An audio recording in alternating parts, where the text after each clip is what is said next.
बिस्मिल्लाहिर्रहमानिर्रहीम, अस्सलाम वालेकुम। अल्लाह के करम फजल और शुक्र के साथ मैं एकदम ठीक ठाक। उम्मीद करता हूँ कि आप जहाँ पर होंगे ठीक ठाक होंगे, फिट वार्ड होंगे और बड़े मज़े के साथ अपनी लाइफ को गुजार रहे होंगे। आज अल्हम्दुलिल्लाह जनाब सोचा आप दोस्तों के साथ एक और नई जो है वो वीडियो शेयर की जाए, व्लॉग शेयर किया जाए। तो अल्हम्दुलिल्लाह अभी मैं फार्म पे हूँ, काम कर रहा हूँ। तो मेरे सामने एक मशीन है फार्म के रिलेटेड। आपको पता है कि मैं वीडियोज़ वगैरह बनाता रहता हूँ, तो इस हवाले से आज आप दोस्तों को एक जो है वो नई टेक्नोलॉजी, नई मशीन दिखाने वाला हूँ, जिसके साथ काफ़ी काम जो है वो एक साथ हो सकते हैं, काफ़ी चीज़ों की बचत हो सकती है। ये काफ़ी कम फार्मों पर है मशीन है, जो कि यहाँ पर साइप्रस में चंद एक फार्म पर मैंने देखी है। तो मैंने सोचा कि आप दोस्तों के साथ भी शेयर की जाए। सुबह का टाइम है, अल्हम्दुलिल्लाह जनाब जो है वो सूरज अभी निकला है, तकरीबन 7 साढ़े 7 का टाइम है। मोबाइल पर जो रिज़ल्ट है वो भी इतना ख़ास नहीं आ रहा, तो मैंने सोचा आप दोस्तों को क्यों ना वो मशीन दिखाई जाए, ताकि मेरे जो बहन भाई, मेरे व्यूवर्स हैं, मेरे चाहने वाले हैं, मेरे देखने वाले हैं, वो भी इस चीज़ को देखें और अल्हम्दुलिल्लाह मज़ा करें। और नेक्स्ट जो भी इस चीज़ को पसंद करते हैं वो आगे शेयर करें, ताकि हो सकता है कोई जो है वो आदमी इसको लेने के लिए मुतमिन हो जाए। तो चलिए वीडियो को शुरू करते हैं और आपको दिखाते हैं कि ये मशीन किन किन कामों के लिए इस्तेमाल होती है। और ये बेसिक जो है वो मैं आपको बता दूं, ये चारा काटने के लिए बेसिक ये मशीन का काम जो है वो चारा काटने के लिए, चारा जो है वो जानवरों को डालने के लिए होता है। जैसा कि आपने मेरी कुछ अर्सा पहले की वीडियोस में देखा होगा कि मैंने आपको वगून के बारे में दिखाया था, जिसके साथ जो है वो यहाँ पर साइप्रस में बड़े बड़े फार्मों पे जानवरों के आगे खुराक डाली जाती है। तो आज भी उसी तरह की एक मशीन है, लेकिन ये उनसे कुछ मुनफरद है। मुनफरद किस तरह है और किस तरीके से ये काम करती है, कैसे ये मतलब कि चारा बनाती है और कैसे डालती है, वो इंशाल्लाह इस वीडियो में मुकम्मल डिटेल के साथ आपको बताऊंगा। तो चलिए वीडियो को शुरू करते हैं और दिखाते हैं आपको मशीन।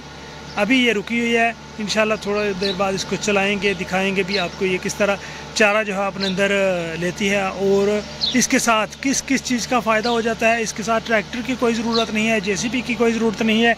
ये मेरे पीछे जनाब जेसीबी खड़ा हुआ है, इसकी ज़रूरत नहीं है। ट्रैक्टर जो होता है कैप्चर वाला, उसकी ज़रूरत नहीं है। किसी एक बंदे के साथ इसको जो है वो ऑपरेट किया जा सकता है। सारा कंट्रोल 1 हैंडेड है। तो चलिए दिखाते हैं आपको मशीन भी। जी हाँ दोस्तों, ये है मशीन। वो पीछे और मशीन है, उसकी इंशाल्लाह नेक्स्ट वीडियो में बनाएंगे, कोई और वीडियो बनाएंगे।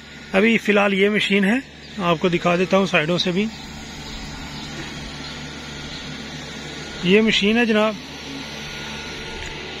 इसको वगोन भी कह सकते हैं। वगोन बेसिक हम वगोन कहते हैं। चारा डालने वाली ये मशीन होती है, जिसके साथ हम बड़े बड़े फार्मों पे जो है वो जानवरों के आगे चारा डालते हैं। ये मशीन है, आपको चारों तरफ से दिखा देता हूँ जल्दी से, क्योंकि अभी मैं भी काम पे हूँ और काम भी साथ साथ चल रहा है।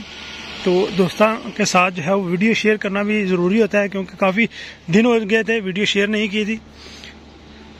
ये देख सकते हैं आप, इसके पीछे ये जो है इंजन है, इसका बड़ी सारी मोटर लगी हुई है, पंखे लगे हुए हैं, जिसके साथ ये इंजन को जो है वो हीट अप होने से बचाती है। 4 टायर हैं इसके और 4 ही जो है वो कंट्रोल होते हैं। इस तरफ जो है वो ये खुराक डालने के लिए बानट पॉकेट है इसका, ये जहाँ से इसके अंदर खुराक डाल सकते हैं। और यहाँ पर जो है वो बैठने के लिए जगह है। वो आगे से जो है वो चारा ये इकट्ठा करती है अपने अंदर और ऊपर जो है वो इसके अंदर डालती है। तो ये जनाब बेसिक सी मशीन है। ये आपको करीब से दिखा देता हूँ मैं। ये देखिए, ये फुल इसका रिव्यू। मूदो जो है वो इसका नाम है, यहाँ पर शिरकत जिसका नाम है, जहाँ पर हम काम करते हैं, ये उसका नाम है। और लीडर ये मशीन का नाम है। इसके अंदर चारा बनाने की जो कैपेसिटी है वो तकरीबन 3 से 4 हज़ार किलो जो है वो एक टाइम पे ये चारा बना सकती है। तो इंशाल्लाह थोड़ी देर बाद आपको दिखाते हैं कि ये कैसे चारा भी अंदर इकट्ठा करती है, कैसे डालती है, सारी डिटेल के साथ।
ये जनाब फार्म का छोटा सा रिव्यू काम चल रहे हैं। ये कुछ मशीनें वगैरह इधर पड़ी हुई है।